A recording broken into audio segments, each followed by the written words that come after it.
Baiklah, kalau begitu sekarang kamu ikut saya, kita harus membicarakan sesuatu dulu.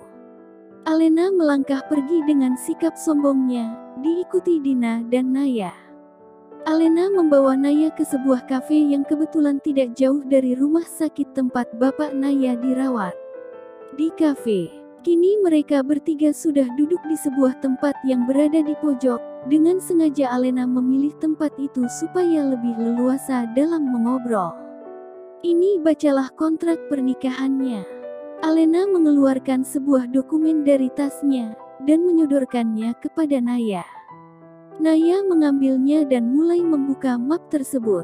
Terdapat kertas dengan tulisan isi perjanjian kontrak di sana. Naya mulai membaca tiap poin yang ada di dalam perjanjian tersebut. 1. Pihak pertama adalah saya Alena Zaskia, dan pihak kedua adalah Naya Karisma. 2. Pihak kedua akan menikah dengan suami pihak ke-1 yang bernama Zio Atmaja, dan akan melahirkan anaknya. Setelah anaknya berusia 2 tahun, maka Naya harus bercerai dengan suami pihak ke-1, dan anaknya akan menjadi milik pihak ke-1 dan suaminya Zio Atmaja. 3. Selama terikat kontrak, pihak kedua harus patuh pada perintah pihak ke-1 dan Zio Atmaja. 4. Jika sebelum 2 tahun ingin membatalkan kontrak, maka pihak ke-1 harus mengganti biaya yang telah dibayarkan sebanyak 3x lipat. 5. Sebagai bayarannya, pihak ke-1 akan membayarkan seluruh biaya pengobatan ayah pihak kedua sampai sembuh total, ditambah biaya bulanan untuk kebutuhan keluarga pihak kedua selama 2 tahun. Demikian surat perjanjian ini dibuat tanpa adanya suatu paksaan, yang bertanda tangan di bawah ini. Alena, pihak ke-1, Naya, pihak kedua. Itulah isi perjanjian yang ada di dalam dokumen tersebut. Setidaknya ayah bisa mendapatkan pengobatan sampai sembuh, dan selama ayah sakit ada uang masuk untuk kebutuhan ibu.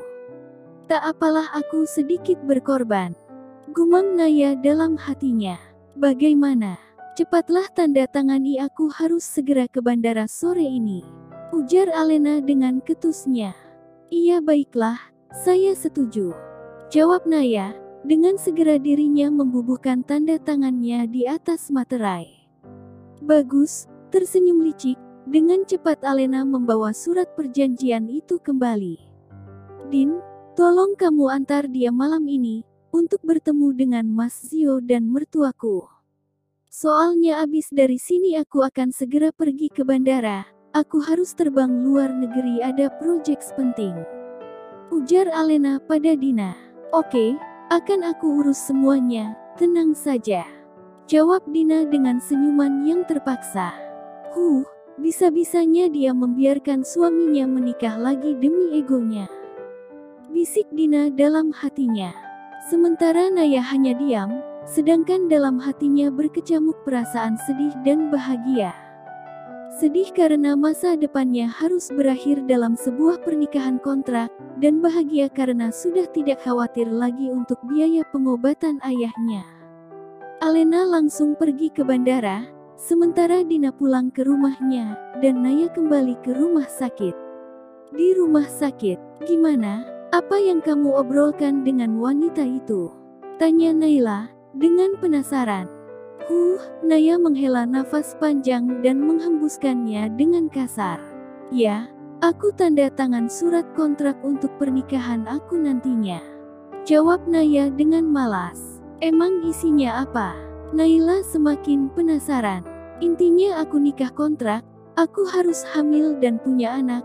Setelah usia anakku 2 tahun, aku harus cerai dan anak itu akan jadi milik Alena dengan Zio suaminya, jawab Naya dengan tatapan kosong. Dan bayarannya? Tanya Naya kembali. Biaya pengobatan ayah sampai sembuh total, dan kompensasi bulanan untuk ibu selama aku masih terikat kontrak, jawab Naya kesal, karena kakaknya sama sekali tidak memikirkan perasaannya. Wah enak dong, itu artinya kamu akan jadi istri orang kaya ya, meski sebentar. Kamu harus manfaatin waktu itu sebaik-baiknya, Kamu porotin aja tuh suami kontrak kamu biar saat kontrak habis kamu jadi orang kaya. Ujar Naila antusias. Kak, tega ya bilang begitu. Kenapa tadi bukan kakak aja yang maju? Kenapa harus aku? Pekik Naya, marah dengan perkataan kakaknya. Kalau aku tahu setajir itu, pasti aku yang maju. Jawab Naya enteng, tak kalah lantangnya. Kalau begitu kakak hubungi saja Alena, dan bilang kalau kakak mau menggantikan aku. Ujar Naya, sambil menyodorkan ponselnya. Oke, aku mau. Jawab Naila, sambil tersenyum licik. Tutut, Naila mulai menghubungi ponsel Alena, tanpa menunggu lama Alena langsung menerima panggilan tersebut. Halo, Naya ada apa lagi? Alena, dengan ketusnya. Saya Naila, kakaknya Naya. Naila berkata dengan lembut. Oh ya, yang tadi di RS itu ya. Ada perlu apa? Jawab Alena sedikit ketus. Begini, adik saya Naya kan masih kecil, bagaimana kalau saya yang menggantikan untuk kontrak pernikahan itu? Saya kan udah dewasa, usia saya udah 25 tahun. Naila dengan senyuman tersungging di bibirnya. Maaf, kontrak sudah dibuat, gak bisa diganggu gugat. Lagian saya sudah srek pada Naya, maaf saya sibuk. Alena dengan cepat menutup ponselnya. Tutut, dasar brengsek. Naila mendengus kesal. Ada apa, Kak? Tanya Naya, heran melihat kakaknya begitu marah. Dia nolak aku, dasar sombong. Aku tahu dia begitu karena takut suaminya jatuh cinta padaku, sementara padamu tidak mungkin, karena lihat saja kamu itu kayak anak kampung. Jawab Naila, sambil berlalu pergi setelah mengembalikan ponselnya. Anak kampung, biarlah, terserah kau saja Kak, yang penting kamu bahagia.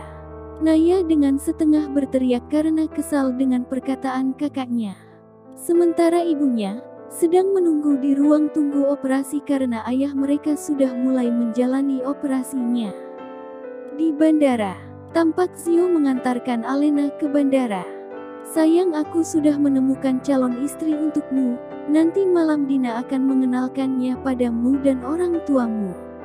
Alena sambil bergelayut manja di lengan Zio. Baiklah, aku akan menerima pilihanmu itu. Tapi, apa kamu yakin membiarkanku menikah lagi? Zio menatap intens kepada Alena. Aku yakin sayang, karena aku pun yakin cintamu hanya untukku, dia hanyalah istri kontrakmu saja. Jawab Alena manja. Tentu saja sayang. Zio mengecup kening Alena. Alena pun akhirnya pergi naik pesawat, meninggalkan Zio di bandara. Setelah pesawat pergi, Zio pulang untuk memberitahukan kepada orang tuanya bahwa Alena sudah mendapatkan wanita yang akan melahirkan anak untuknya.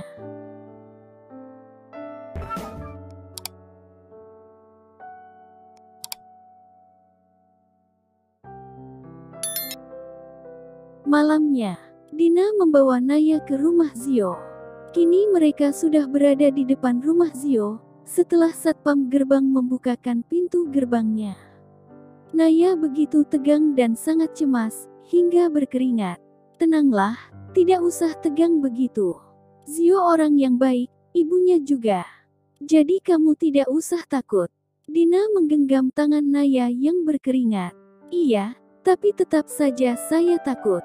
Jawabnya dengan cemas, ketegangan dan kegelisahan tampak jelas dari raut wajahnya. 1. Ceklek, suara pintu terbuka. Silahkan masuk Nona. Seorang pelayan rumah tangga membuka pintu dan mempersilahkan masuk dengan hormat. Dina dan Naya tersenyum. Terima kasih. Tersenyum, lalu masuk ke ruang tamu. Naya mengedarkan pandangannya. Matanya terhenti saat melihat seorang pria berusia matang, namun masih terlihat sangat tampan dan berwibawa. Bukankah itu pria yang telah menabrakku waktu itu? Jangan katakan kalau dia calon suamiku. Dia kan sudah tua, meski tampan sih. Menatap, tanpa disadari ada senyuman di bibirnya. Ayo. Dina menarik tangan Naya, untuk duduk di sofa yang sudah dipersilahkan oleh Ibu Zio. Selamat malam, Saya ibu Zio, calon suamimu. Sapa seorang wanita tua yang masih terlihat jelas sisa-sisa kecantikan di masa mudanya dulu. Selamat malam Nyonya, saya Naya Karisma. Tersenyum canggung. Jangan tegang, biasa aja. Tersenyum dengan ramah. Iya Nyonya. Berusaha rileks meski sulit, kedua tangannya saling meremas. Sedangkan Zio hanya diam dengan dinginnya, tak ada respon apapun. Bahkan, dia asik memeriksa ponselnya.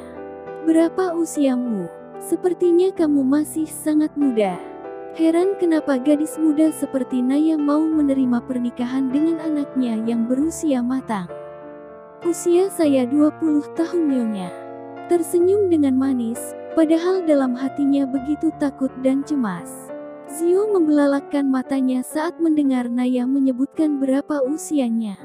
Menatap lekat ke arah Naya, lalu menyipitkan matanya. Sepertinya aku pernah melihat dia, tapi di mana? Pikirnya, apa yang dilakukan Alena, sehingga dia bisa membuatmu mau menikah dengan putraku? Apa dia memaksamu? Pertanyaan yang membuat Naya terpojok. Aku harus jawab apa? Tidak mungkin kan aku menjawab dengan jujur. Aku harus bagaimana? Bingung, hanya diam mematung dengan raut wajah yang cemas. Tentu saja tidak, Nyonya Naya gadis baik. Dia putri dari sopir di rumah saya, dia juga masih kuliah saat ini. Dia mau menikah hanya karena ingin meringankan beban orang tuanya. Jawab Dina dengan lembut dan sopan. Jadi menurutmu dia beban keluarganya? Tersenyum sinis. Bukan begitu Nyonya, maksudnya dia. Belum selesai berkata, dengan cepat Zio memotongnya. Mam, sudahlah cukup, yang akan menikah itu aku bukan mama. Jadi biarkan aku yang berbicara dengannya. Perkataan Zio yang tegas, membuat suasana terasa dingin mencekam. Naya menggusar wajahnya dengan kasar. Tuh kan, ternyata dugaanku benar.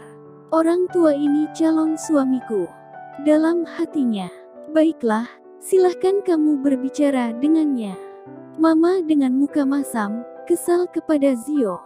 Nona, ayo ikut denganku. Zio berdiri dan melangkahkan kakinya menuju keluar rumah. Naya bingung, lalu memandang ke arah mamanya Zio dan Dina bergantian. Ikutlah dengannya, jangan takut. Mama Zio berkata dengan lembut, ada senyuman dari sudut bibirnya. Naya mengangguk, meski takut dan gelisah dia berdiri dan mengikuti langkah kaki Zio. Tunggu di sini, berkata dengan lebih lembut, mengambil mobilnya di garasi. Dia tidak segalak yang aku pikirkan rupanya. Tersenyum dengan manisnya menatap punggung Zio yang masuk ke garasi. Tidak lama kemudian sebuah mobil mewah warna hitam sudah keluar dari garasi dengan Zio sebagai sopirnya. Ayo masuk, Zio berkata dari dalam mobilnya, setelah kaca mobil terbuka. Dengan cepat Naya membuka pintu mobilnya dan duduk di samping Zio, lalu menutup kembali pintunya. Zio segera mengunci pintu mobil secara otomatis. Di sepanjang perjalanan tidak ada yang mengeluarkan suaranya. Zio fokus nyetir dengan pandangan lurus ke depan dan Naya melihat ke arah sisi luar mobil. Aku mau dibawa kemana ini? Pikirnya. Naya mulai gelisah. Gak perlu takut, aku hanya ingin kita mengobrol dengan bebas dan tenang tanpa gangguan siapapun. Hanya itu saja. Berkata dengan datarnya, dia dapat merasakan kegelisahan Naya. Iya tentu saja Tuan. Tersenyum dengan manisnya, padahal di hatinya bergemuruh rasa takut. Ini adalah pertama kalinya dia pergi dengan seorang pria. Apalagi pria itu belum ia kenal sama sekali sebelumnya. Akhirnya mereka sampai di sebuah rumah besar yang cukup mewah. Turun, perintah Zio dengan dinginnya. Iya Tuan. Dengan cepat Naya membuka pintu mobil yang kuncinya sudah dibuka otomatis oleh Zio. Lalu segera turun dari mobil tersebut. Zio turun dari mobil dan berjalan masuk menuju ke dalam villa yang diikuti oleh Naya. Zio menekan bel, seseorang segera keluar dan membukakan pintunya. Selamat datang Tuan. Sapa seseorang yang merupakan pengurus rumah tersebut. Hanya itu jawaban dari Zio. Mereka masuk ke sebuah ruangan yang merupakan ruang kerja Zio. Zio duduk di sebuah sofa yang besar dan empuk yang ada di sudut ruangan itu. Naya masih berdiri mematung di ambang pintu. Kemarilah, duduklah. Perintah Zio menepuk tempat duduk yang ada di sampingnya. Dengan sedikit rasa takut dan gelisah, terpaksa Naya menghampiri Zio dan duduk di sampingnya dengan kepala yang tertunduk. Aku sudah membaca isi kontraknya. Ibuku sama sekali tidak tahu tentang perjanjian ini, jadi jangan pernah mengungkit masalah kontrak di depannya, mengerti? Berkata dengan datar, iya Tuan. Menurut saja, iyakan saja biar cepat pikirnya. Kamu masih sangat muda. Mengapa mau menerima kontrak ini? Pertanyaan Zio membuat Naya bingung. Saya butuh uang untuk biaya rumah sakit ayah saya. Jawabnya sejujurnya. Aku sudah tahu, karena itu sudah tertulis di kontrak dan Alena sudah mengatakan semuanya padaku. Tersenyum kecut. Kalau sudah tahu kena bertanya lagi, dasar aneh. Dalam hati Naya, pertanyaanku bukan itu. Katakan alasan kenapa kamu mau menerima kontrak itu, kamu bisa menolaknya bukan? Usia saya sudah matang, beda usia kita 20 tahun, kamu bahkan bisa jadi anak saya. Apa kamu mau saya adopsi? Tersenyum mengejek. Apa dia sedang mengejekku? Dalam hatinya, awalnya saya memang menolaknya, tapi karena gak ada pilihan lain jadi terpaksa saya menerimanya. Jawab Naya, terpaksa, baiklah. Saya juga terpaksa kalau saja istriku tidak memaksa, aku pun malas melihatmu. Menatap dengan rasa tidak suka. Baiklah, aku memang jauh dari selera Anda Tuan, tapi jangan mengejekku begitu. Dalam hatinya, sebenarnya saya juga sangat malas melihat orang tua seperti Anda. Naya menatap ke arah Zio dengan kesalnya. Rasakan kamu terus saja mengejekku, apa kamu pikir aku tidak bisa mengejekmu? Hehe. Dalam hati Naya, tanpa ia sadari dia sudah tersenyum senang bisa mengejeknya meski dalam hatinya saja. Kamu berani mengejek calon suamimu. Dengan sinis, ada seringai di sudut bibirnya. Maafkan saya Tuan, saya tidak sengaja. Tersenyum malu. Sudahlah, jadi sekarang apa alasannya kamu mau menikah dengan pria tua sepertiku? Bertanya dengan penuh penekanan. Bagaimana mungkin saya bisa menolak Anda, meski tua Anda itu tampan juga? Hehe. Jawaban yang tidak disangka oleh Zio, jangankan Zio bahkan Naya sendiri tak menyangkanya dan rasanya ingin memukul mulutnya sendiri. Zio tersenyum. Sudahlah jangan menjilat. Geleng-geleng kepala, membuat Naya semakin malu. Baiklah kita akan segera menikah 2 hari lagi.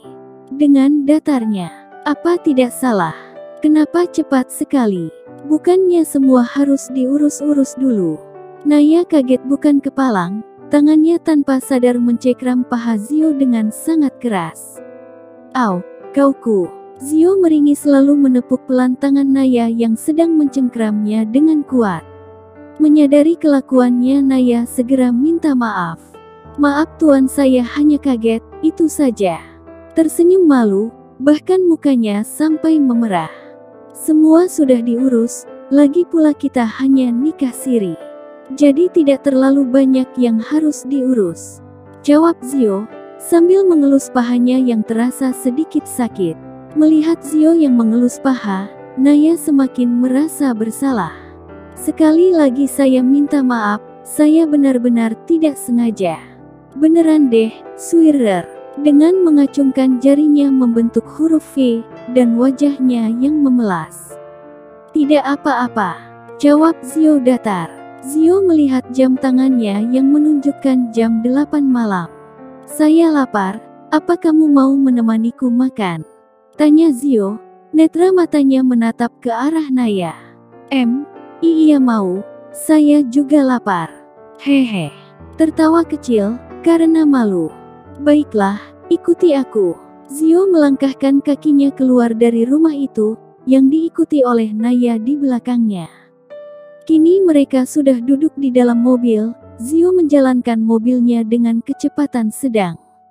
Zio fokus nyetir dengan pandangan yang lurus ke depan, hingga suara Naya yang memecah keheningan. Maaf, boleh saya tanya sesuatu? Naya merasa ragu, jemari tangannya saling meremas. Tanyakan saja, tanpa mengalihkan pandangannya. Tadi itu rumah siapa? Kok kayaknya kosong? Naya yang penasaran sejak tadi, akhirnya buka suara. Rumahku, tepatnya nanti setelah kita menikah kita akan tinggal di sana. Jawab Zio, lalu melirik sekilas ke arah Naya. Kenapa tidak tinggal dengan orang tua Anda saja? Tanya Naya, karena berpikir orang tua Zio sudah cukup tua, jadi lebih baik tinggal bersamanya. Ini permintaan dari Alena, aku tidak bisa menolaknya. Lagi pula orang tuaku juga sudah setuju. Kali ini kepalanya menoleh ke arah Naya. Oh begitu, lalu apakah kita akan tinggal berdua saja? Malu dengan pertanyaannya, Naya memalingkan wajahnya ke arah luar sambil menggigit bibir bawahnya. Tidak, kita akan tinggal berenam. Singkat, berenam. Siapa saja? Heran, siapa saja yang akan tinggal, pikirnya. Aku, Alena, kamu dan 3 orang asisten rumah tangga. Jawaban Zio santai sambil sedikit tersenyum. Oh iya, mengerti, lalu mendesah. Aku akan tinggal serumah dengan maduku. Pekiknya dalam hati. Tak ada lagi pembicaraan antara mereka, hingga akhirnya mereka sampai di sebuah restoran Jepang. Mereka segera turun dari mobil dan memasuki restoran, lalu memesan makanan dan melahapnya dalam diam. Ada rasa canggung dan cemas di hati Naya, namun Zio terlihat santai dan biasa saja. Aku benar-benar harus menikah dengan suami orang, lihatlah usianya bahkan sama dengan omku. Kenapa aku bisa terjebak dalam pernikahan ini? Keluh kesah Naya yang hanya bisa dikeluarkan dalam hatinya. Zio melihat ekspresi gusar dari wajah Naya. Kamu masih bisa membatalkannya jika mau. Zio menatap lekat ke arah Naya. Batal? Oh tidak, tentu saja tidak usah batal. Tersenyum manis, berbanding terbalik dengan yang ada di dalam hatinya. Bagaimana aku bisa membatalkan pernikahan ini, Tuan? Nanti aku disuruh ganti berkali-kali lipat, bukankah itu sudah dalam perjanjian? Dalam hati Naya, gelisah. Zio sebenarnya paham dengan situasi yang dihadapi Naya, tapi dia tidak mau ambil pusing. Toh ini bukan urusannya, pikir Zio. Setelah makan malam, Zio mengantarkan Naya pulang sampai ke rumahnya.